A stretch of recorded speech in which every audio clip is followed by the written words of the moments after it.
السلام علیکم ورحمۃ اللہ وبرکاتہ۔ وائس آف حق کے معزز ناظرین، استقبال ہے آپ کا ہمارے یوٹیوب چینل وائس آف حق میں۔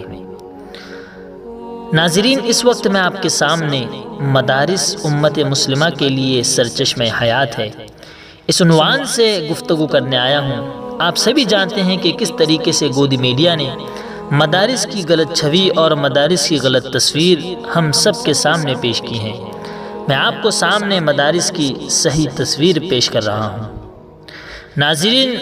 رب تعالیٰ نے قرآن مجید میں صاف ارشاد فرمایا ہے۔ اللہ کا فرمان ہے،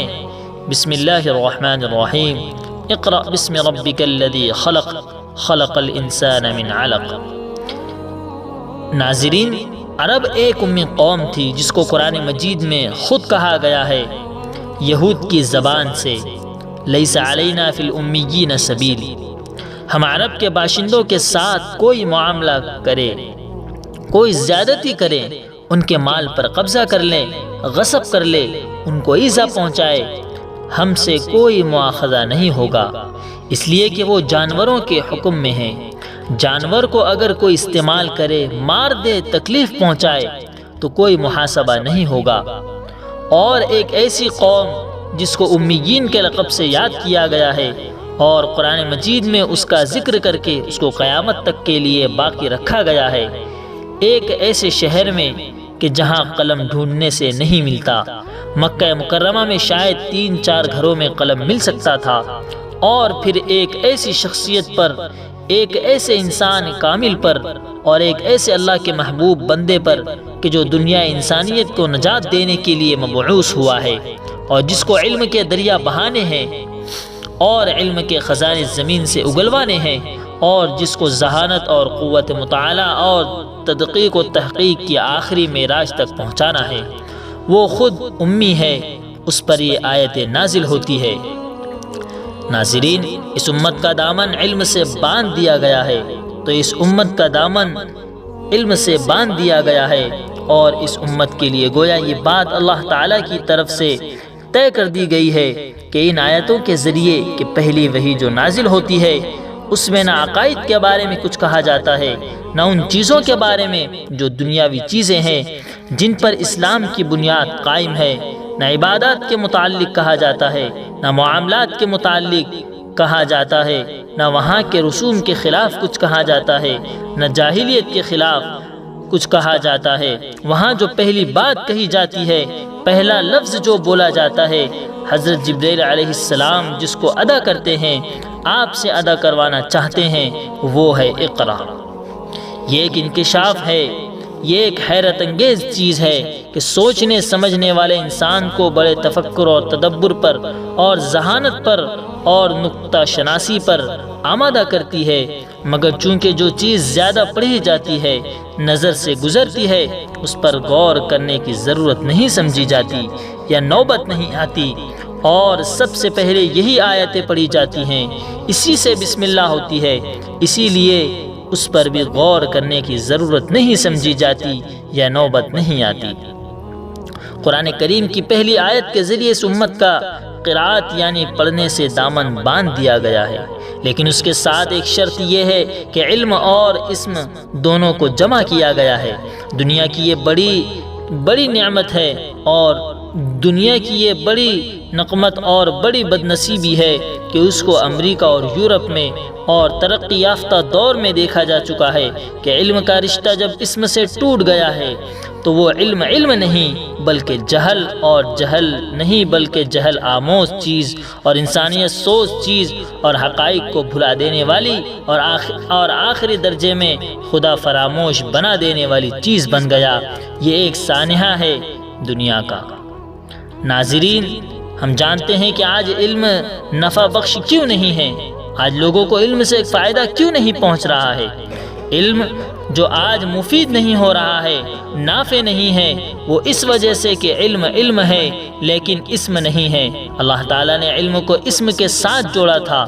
اور دونوں کا دامن باندھ دیا تھا، اور علم کو اسم کے ساتھ مربوط کر دیا تھا۔ جب علم اسم سے محروم ہو جائے گا اور پھر محروم ہی نہیں باغی ہو جائے گا، اس اسم کے خلاف وہ بغاوت کرے گا، انکار ہی نہیں بلکہ اس کو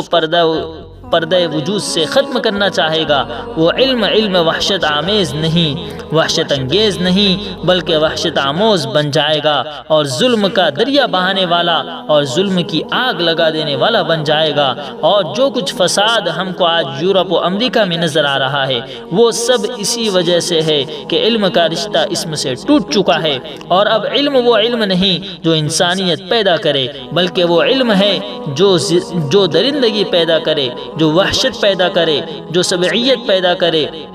جو صفاکی پیدا کرے، جو نفس پرستی پیدا کرے، جو بے پردگی اور بے حیائی پیدا کرے۔ سامعین و ناظرین، مدارس امت مسلمہ کے لیے کیوں ضروری ہے؟ آئیے ہم اس کا جواب دیتے ہیں۔ تو جہاں تک مسلمانوں کا امت مسلمہ کا تعلق ہے، اس کا تو دامن بندھا ہوا ہے، اس کے لیے تو شرط ہے کہ اس کی زندگی کا آغاز، اس کی شعوری زندگی کا آغاز کم سے کم اقرا سے ہو،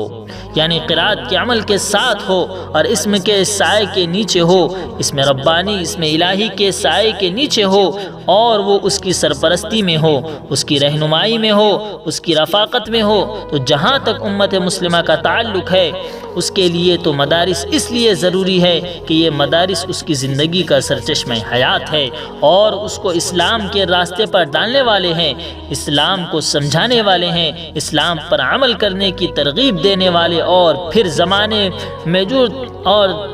میں جو تغیرات پیدا ہوتے ہیں، ان تغیرات سے جو مسائل پیدا ہوتے ہیں، بلکہ مصائب پیدا ہوتے ہیں، تناقضات پیدا ہوتے ہیں، امتحانات پیدا ہوتے ہیں، ان کا علاج بھی بتانے والے ہیں۔ ناظرین، جہاں تک امت مسلمہ کا تعلق ہے علم تو اس کے لیے سانس کی طرح ہے، روح کی طرح ہے، لیکن شرط یہی ہے کہ علم اسم الہی سے مربوط کر دے، یعنی آدمی کو جوڑ دے اور اسی کی رہنمائی میں ہو۔ اور پھر انہیں آیتوں میں خیال فرمائیے کہ غار حرا میں یہ آیت نازل ہو رہی ہے کہ ایک نبی امی پر اور ایک شہر امی پر،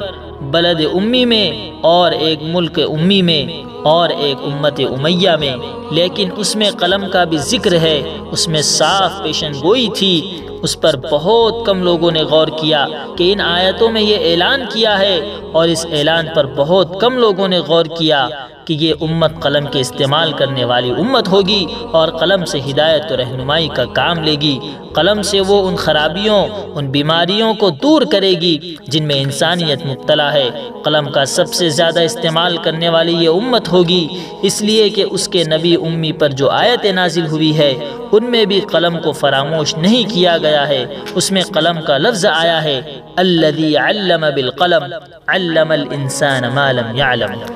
ناظرین و سامعین، یہ مدارس شفا خانے ہیں ان ملکوں کے لیے، اور در حقیقت بات ذرا سمجھ میں آنے والی ہے کہ مدارس کا وجود میڈیکل کالجز سے زیادہ ضروری ہے۔ یہ میڈیکل کالج جہاں پر علاج ہوتا ہے، جہاں بالکل لبے دم اور جاں بلب مریضوں کو لے لیا جاتا ہے، ان کی افادیت سے انکار نہیں کیا جا سکتا۔ اگر غیر فانی حیات اور آخرت اور انسان کی ہدایت و ضلالت کا مسئلہ اور انسان کی حیات و ہلاکت کا مسئلہ سامنے لایا جائے، اور حیات بھی نافع، حیات بھی حیات بخش، اور پھر علم بھی نافع، اور پھر دوسروں کو نفع پہنچانے والا ہو، تو یہ مدارس ان میڈیکل کالجز سے بھی زیادہ ضروری ہے۔ وہاں جسم کا علاج ہوتا ہے، عضو کا علاج ہوتا ہے، کسی انسانی جسم کے کسی ٹکڑے کا علاج ہوتا ہے، کسی بیماری کا انکشاف ہوتا ہے، لیکن وہ بہرحال زندگی عارضی ہے، زندگی کی بیماریاں بھی عارضی ہیں، زندگی کا انجام بھی سب کو معلوم ہے، یہ زندگی ہمیشہ رہنے والی زندگی نہیں ہے۔ مدارس سے حیات ابدی کا تحفہ ملتا ہے، لیکن یہ مدارس وہ شفا خانے ہیں جہاں سے حیات ابدی کا تحفہ ملتا ہے اور حیات اخروی کی نعمت ملتی ہے، اور انسان کا خدا سے ربط قائم ہوتا ہے، مخلوق کا ربط خالق سے قائم ہوتا ہے، مرزوق کا ربط خالق سے قائم ہوتا ہے، مجبور کا ربط قادر سے مطلق سے قائم ہوتا ہے، اور یوں سمجھیے کہ انسان اس کے ذریعے سے بامعنی بنتا ہے اور ایک زندگی کی ضرورت ثابت ہوتا ہے۔ اس لیے اگر انصاف ہو، سلامت فکر ہو اور حکومت تعصبات سے پاک ہو اور وہ حقائق کو سمجھنے والی ہو، تو اس کو خود ان مدارس کو قائم کرنے کے لیے انتظامات کرنے چاہیے، اور بلکہ اس کے لیے ضد کرنی چاہیے، اور اس کے لیے اس کو احکام جاری کرنے چاہیے۔ اور اگر ہمارے ملک میں یا کسی ملک میں یا یورپ و امریکہ کے کسی ملک میں بھی یہ حقیقت پسندی پیدا ہو جائے اور انسان کے آغاز و انجام پر اس کی نظر ہو اور آسمانی کتابوں پر اور آسمانی تعلیمات سے وہ واقف ہو اور کم سے کم یہ سمجھیے کہ یہ حیات فانی ہے اور چاہے کتنے ہی سال کی ہو، 100 برس کی ہو یا اس سے زائد کی ہو، اس کے بعد پھر فنا ہونا ہے، پھر فنا ہونا ہے، ختم ہونا ہے، آگ میں جل جانا ہے یا مٹی میں چھپ جانا ہے۔ اگر اس حقیقت پر بھی نظر ہو تب بھی وہ ان مدارس کی جہاں سے حیات حقیقی کا پیغام ملتا ہے اور شفائے کلی کا پیغام ملتا ہے اور جہاں سے زہر کا تریاق ملتا ہے اور جہاں سے زندگی میں معنویت پیدا ہوتی ہے، زندگی میں افادیت پیدا ہوتی ہے اور زندگی میں ارتقاء پیدا ہوتا ہے اور زندگی میں انصاف پیدا ہوتا ہے، زندگی میں انسان دوستی پیدا ہوتی ہے، اور ان مدارس کی سرپرستی کرے اور ان کو قائم کرے اور قائم کروائے۔ اور اگر کوئی ان کو بری نگاہ سے دیکھے تو وہ اس امت کے دشمن بن جائے گے اور ان مدارس کا رہنا ضروری ہوگا۔ ناظرین، اگر ہمارے ہندو بھائیوں میں، ہمارے ان ہمسایوں میں اور ہمارے ان ہم وطنوں میں اگر حقیقت پسندی ہو تو ان مدارس کی جہاں خدا سے ڈرنا سکھایا جاتا ہے، خدا کی معرفت بتائی جاتی ہے، انسان کا درجہ بتایا جاتا ہے، لقد خلقنا الانسان فی احسن تقویم، اور جہاں ناانصافی کو اور ایذا رسانی کو اور نفس پرستی کو برا بتایا جاتا ہے اور اس کی مذمت کی جاتی ہے اور اخلاق سیئہ سے روکا جاتا ہے، وہ ان کی ایسی قدر کرتے کہ وہ شفا خانوں سے اور میڈیکل کالج سے زیادہ ہوتی، مگر افسوس صد افسوس کہ جو فطری حقائق ہیں اور ابدی حقائق ہیں، عمومی حقائق ہیں، آفاقی حقائق ہیں، ان پر پردے پڑ گئے ہیں، زمان و مکان کی تنگیوں کے اور زمان و مکان کے اثرات کے اور باہر کے خدشات اور باہر کے خدا شناس ملکوں کی تہذیب کے اثرات پڑ گئے ہیں، اور اس کا نتیجہ یہ ہوا کہ وہ ملک خود بھی زوال کی طرف جا رہے ہیں۔ وہاں جو لوگ جا چکے ہیں، جو لوگ وہاں کے حالات پڑھتے ہیں کہ یہ جو کوشش ہو رہی ہے اس وقت کے خلاف اور جو پروپیگنڈے بنائے جا رہے ہیں اور مسلمانوں میں مذہبی جذبے کو سرد کرنے کے لیے اس میں اس کو بھی داخل کیا جا رہا ہے، احساس کمتری کو بھی داخل کیا جا رہا ہے، اس میں اس خطرے کے احساس کو بھی دخل ہے کہ امریکہ اور یورپ اور مغرب زوال کی طرف جا رہے ہیں، اور اس میں ایک امکان یہ بھی ہے کہ اسلام قبول کر لے۔ انہوں نے اپنے تشفی کے لیے بھی اور کسی قدر اس کے انتظامی لحاظ سے بھی ان اسلامی ممالک میں خود یہ تحریک پیدا کی ہے کہ بنیاد پرستی کو ختم کیا جائے، اور افسوس یہ ہے کہ ہمارے ان ملکوں کے حکمرانوں نے اور وہاں کی صاحب اقتدار جماعت نے اس کو قبول کر لیا۔ اس وقت اگر کوئی چیز بچا سکتی ہے تو وہی علم نافع اور آسمان سے اترا علم ہے، اس علم سے وابستہ ہو جائے۔ اگر یہ ان لوگوں کو معلوم ہو جائے تو پھر وہ ان مدارس کو ممکن ہے کہ بہت سے مدارس کی انتظامی کمیٹیوں اور ان کے سرپرستوں اور ان کے رہنماؤں سے زیادہ وہ ان مدارس کا قائم رہنا ضروری سمجھیں گے اور ان کی حفاظت کریں گے، اور یہ آگ بجھانے والے انجن جو ہے اور ان کے جو مرکز ہے ان سے زیادہ ان مدارس کو اہمیت دیں گے کہ ہوس کی آگ کو، نفس پرستی کی آگ کو اور پھر دولت پرستی کی آگ کو جو آخری چیز ہے بجھانے والے ہیں، انجن ہو سکتے ہیں، ان انجنوں کی حفاظت کریں۔ مدارس نے نہ صرف مسلمانوں کے لیے بلکہ ملک کے لیے بھی ضروری ہے اور ملک کے لیے بھی کام کیا ہے۔ جنگ آزادی میں انہی مدارس کا کردار رہا ہے۔ یہ بات ایک امت مسلمہ کے نقطہ نظر سے اور اس کی ترجمانی کرتے ہوئے بھی اور اس کا ربط بتاتے ہوئے بھی اور اس کے ساتھ ساتھ پورے ملک کی آبادی کا جہاں تک تعلق ہے اس کا ان مدارس کے بارے میں جو نقطہ نظر ہونا چاہیے، تاثر ہونا چاہیے اور فیصلہ ہونا چاہیے، اس کو بھی سامنے رکھ کر کہی گئی ہے کہ یہ مدارس نہ صرف مسلمانوں کے لیے ضروری ہے بلکہ ملک کے لیے بھی ضروری ہے، اور وہاں کی آبادی کے لیے ضروری ہے، وہاں کے مستقبل کے لیے ضروری ہے۔ اگر وہ ملک آدمیوں کو دیکھنا چاہتا ہے کہ آدمی کی طرح ہے، آدمی بھیڑیا نہ بن جائے، آدمی کتا اور سانپ اور بچھو نہ بن جائے، تو اس کے لیے ضروری ہے کہ اس طرح کے مراکز، چاہے ان کا نام آپ مدارس رکھیے، چاہے ان کا نام آپ کچھ اور رکھیے، کسی زبان میں رکھیے، لیکن بہرحال ایسے مرکزوں کی ضرورت ہے۔ اللہ تعالیٰ ان دینی مدارس کو قائم و دائم رکھے اور دین دوگنے اور رات چوگنے ترقیات سے مالا مال فرمائے، آمین۔ وآخر دعوانا الحمد للہ رب العالمین۔